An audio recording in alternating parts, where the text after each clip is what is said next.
why did you change the brand? What made that decision? Yeah, so I think the last thing we had to choose to launch, as in we were ready to go. We had the tech ready. The website was almost ready. Yeah. We needed like the logo that sat on the website. And to get the logo, we had to pick the name. And we just couldn't work it out. But anyway, we stumbled across the Run Buddy because we needed to pick something. And I think in hindsight, it was a really good name. Quite quickly, we ditched the, just like we learned in Facebook, they ditched the. So we should copy them and became Run Buddy. So it was less of a mouthful. And became Run Buddy. But we then realized that Run Buddy was the .com, runbuddy.com was taken by a dog treadmill company. So it was a van with some treadmills in it, and they would drive it to someone's house, put the dog on a treadmill, give them a bone and get rid of the dog and drive it somewhere else. So they wouldn't sell us the .com. That was the nichest business I've ever had. I thought it was an April Fool's when I found it, but I was like, this is a real business. Anyway, they wouldn't sell us the .com, and relatively, you probably don't want to be associated with that business. Additionally, there was another app actually that was already trademarked to the business. So we needed to get a new name. And that's an absolute minefield of trying to find a new name. Like genuinely, I think businesses in 20 years will be like cars and number plates because there's just nothing left. Yeah. There's no .coms left. There's no like trademarks left. So I'm like, think we got in at the right time. We genuinely struggled so hard to find anything that had the name Run in it. We wanted it to have Run in the name.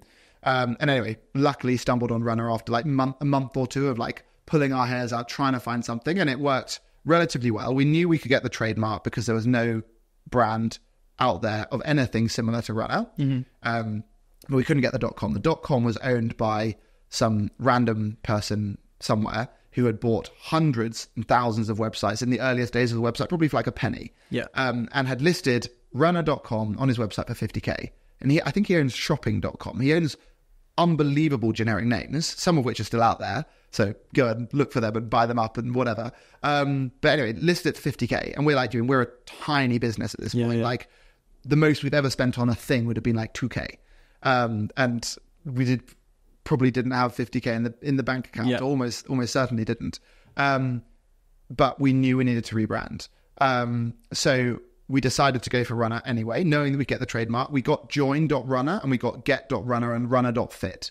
Approached the guy with the .com. Can we buy it? We'll give you $1,000. He said, no, 49k. Knowing it was listed at 50k, he said 49. So we're like, okay, this is painful. 2k, he said 48. We said 3.5. He said 46.5.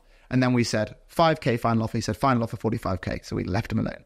And we carried on the route of getting our trademark approved. And there's like 3 stages to a trademark. The first one's the only one that like was going to stumble us. And we got through the first one. So we went back to him with the evidence from our lawyers to say, we are well on our way to a trademark. No one's going to be able to stop us. The next 2 stages are like kind of arbitrary for us. So just so you know, no business in the rest of time will ever trade under the name runner.com. So your .com is worthless. We will honor our offer of 5k for 24 hours. And 12 minutes later, he sold us the .com.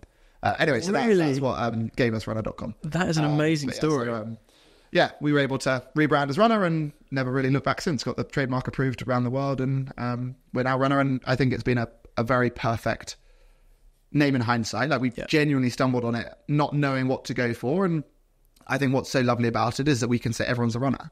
Like, and I think that is something that like I feel so passionately about, is that we need to be a service that helps Dom, the man who was looking for a 18-minute 5k and to do his first marathon. But Runner is also the service that's going to help someone do their first ever 5k and someone do their first ever ultra marathon. And we need to serve the entire scope of everyone along that way.